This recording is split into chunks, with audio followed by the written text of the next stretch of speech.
Good morning. हम पढ़ रहे थे भारत में राष्ट्रवाद, जिसमें हम लोग देखा कि भारत में राष्ट्रवाद कैसे लगी, कौन कौन से ऐसे कानून थे जिनको अंग्रेजों ने हम पर लादना शुरू किया, किस तरह के शोषण शुरू किए, कौन कौन से कानून थे जिसके द्वारा हमारे भारत में पूरे भारतवर्ष में राष्ट्रवादी नेता उभर कर सामने आया और उन्होंने राष्ट्रवाद की भावना कहीं ना कहीं जगनी शुरू हो गई और धीरे धीरे देखते देखते पूरे बड़े आंदोलन का रूप ले लिया। तो हम लोगों ने इसमें कल पढ़ा था असहयोग आंदोलन। अब आंदोलन का असहयोग आंदोलन का प्रारंभ कब हुआ? गांधी जी के द्वारा। महात्मा गांधी जी के नेतृत्व में जनवरी सन 1921 में असहयोग आंदोलन की शुरुआत की। चूंकि एक ऐसा जन आंदोलन था जो गांधी जी के द्वारा चलाया गया पहला जन आंदोलन था, जिसमें जनता की भागीदारी, लोगों की भागीदारी बहुत अधिक संख्या में थी। इस असहयोग आंदोलन को बहुत सफलता मिली। क्योंकि सफलता का कारण था उसी समय छात्रों द्वारा राष्ट्रीय विद्यालय जो थे उनका विद्यालय कॉलेज का बहिष्कार किया गया, जिसके कारण बहुत सारे आपको उसी समय राष्ट्रीय विद्यालय, जो भारत के राष्ट्रीय विद्यालय, इसमें अलीगढ़, जामिया मिलिया, काशी विश्वविद्यालय, इन सारे शैक्षिक संस्थाओं की स्थापना की गई। यानी काशी हिंदू विश्वविद्यालय, जामिया मिलिया विश्वविद्यालय, अलीगढ़ विश्वविद्यालय, इस तरह के विद्यापीठों की स्थापना की गई। इस तरह शैक्षिक यूनिवर्सिटियों, विश्वविद्यालयों की स्थापना की गई। बड़े बड़े इसमें बैरिस्टर जो थे, बड़े बड़े वकील जो थे, जिसमें आपको चित्तरंजन दास थे या आपको मोतीलाल नेहरू थे, जवाहरलाल नेहरू के पिताजी, उन्होंने अपनी बैरिस्ट्री छोड़ के, अपनी वकालत छोड़ के और वो लोग आंदोलन के नेतृत्व में लग गए, आंदोलन को तेज करने में वो लोग लग गए। इसके साथ ही प्रिंस ऑफ वेल्स यानी भारत में जो राजकुमार थे अंग्रेज के, वो यहाँ आए। उसी समय जिनका स्वागत पूरे देश में हड़ताल करके किया गया, यानी पूरी मुंबई और पूरे देश में राष्ट्रव्यापी हड़ताल करके उनका स्वागत किया गया। उन्होंने देखा कि पूरे भारत में एक हड़ताल शुरू हो गई है, उसको जाना उन्होंने और उसका स्वागत किया गया। इस आंदोलन को देखते हुए अंग्रेजी सरकार ने हमारे यहाँ के लगभग 30,000 आंदोलनकारियों को उन्होंने गिरफ्तार कर लिया। इसी आधार पर आप लोगों को इसी आंदोलन के चलते गांधी जी को भी गिरफ्तार किया गया और उनको 6 वर्षों की सजा भी सुनाई गई। तो इस तरह इसी बीच अब ये बहुत तेजी में जा रहा था, तो उसी समय ये आंदोलन बहुत तेजी में हो रहा था। तो गांधी जी ने सरकार को सविनय अवज्ञा आंदोलन करने की धमकी दी। यानी गांधी जी इसी आंदोलन के बीच में सविनय अवज्ञा आंदोलन करने की अंग्रेज सरकार को धमकी दी। लेकिन इसी बीच 5 फरवरी 1922 ईस्वी को चौरी हत्याकांड हुआ, जिसमें आंदोलनकारियों ने लगभग 20-21 पुलिस के जवानों को उन्होंने मार दिया। तब गांधी जी को ये लगा कि अभी सविनय अवज्ञा आंदोलन के लिए लोग तैयार नहीं है और उनको ये आंदोलन को रोकना पड़ा। हालांकि जब गांधी जी को उनकी गिरफ्तारी हो गई, 6 वर्षों के लिए कारागार में डाल दिया गया, तो उसमें हिंदू मुस्लिम एकता जो थी असहयोग आंदोलन में, खिलाफत आंदोलन के कारण जो हिंदू मुस्लिम एकता एक हुई थी, उसमें कहीं ना कहीं अंतर हो गया और गिरफ्तारी के कारण ही खिलाफत आंदोलन का मुद्दा भी समाप्त हो गया। पंजाब की जो मुद्दा थी बर्बर जालियांवाला बाग हत्याकांड का, वो भी मुद्दा समाप्त हो गया।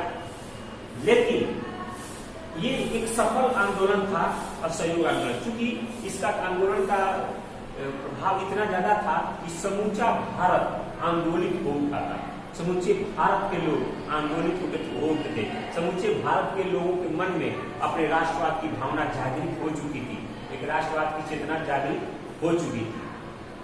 और इसी से उन्होंने भारत में पूरे भारत को एक करने के लिए हिंदी भाषा को मान्यता दी गई और चरखा और करघा को भी बढ़ावा मिला। हिंदी भाषा को मान्यता दी गई कि पूरे भारत को एक किया जाए हिंदी भाषा से, और एक करने के साथ ही उसमें आपको चरखा और करघा को भी बढ़ावा दिया जाए, ताकि अधिक से अधिक चरखा चलाकर सूत काटकर कपड़े का उद्योग का इस्तेमाल किया जा सके। अब आया है अगला टॉपिक आपको सविनय अवज्ञा आंदोलन। सविनय अवज्ञा आंदोलन क्या था? तो ब्रिटिश औपनिवेशिक सत्ता के खिलाफ यानी ब्रिटिशों के खिलाफ, अंग्रेजों के खिलाफ गांधी जी के नेतृत्व में सन 1930 ईस्वी में, सन 1930 यानी 1930 ईस्वी में शुरू किया गया यह दूसरा जन आंदोलन था। यानी ये भी आपको गांधी जी के नेतृत्व में चलाया गया था सविनय अवज्ञा आंदोलन 1930 में, और ये असहयोग आंदोलन के बाद दूसरा सबसे बड़ा जन आंदोलन ये था, जिसका क्षेत्र या जिसका प्रभाव बहुत विस्तृत था, बहुत बड़ा था।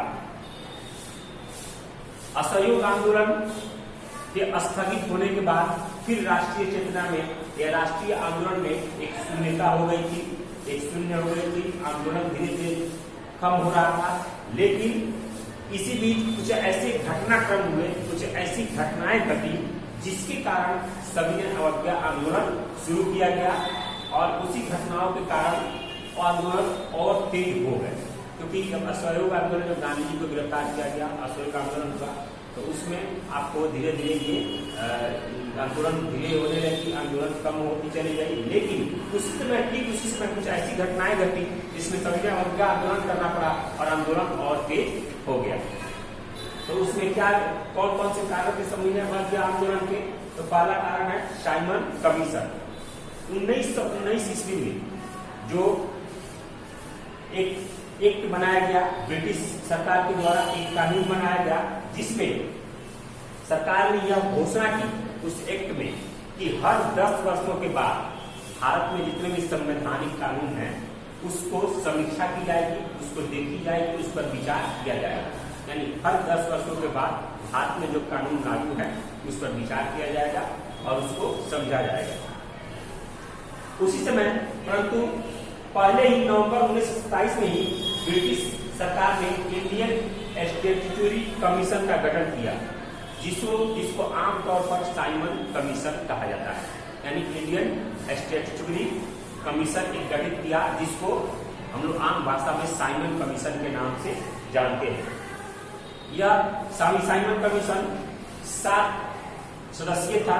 ये 7 सदस्यों का एक कमीशन था, जिसमें सारे सदस्य अंग्रेज अधिकारी होते थे, उसमें भारतीय को स्थान नहीं था। सर जॉन साइमन को इसका अध्यक्ष नियुक्त किया गया, इसको अध्यक्ष बनाया गया, और इस कमीशन का यही काम था कि वह इस संवैधानिक जो सुधार है, जो भारत में जो कानून है, जो संवैधानिक कानून नियम बनाया गया, उसमें सुधार करना और सोचना विचार करना ही इनका इसमें काम था।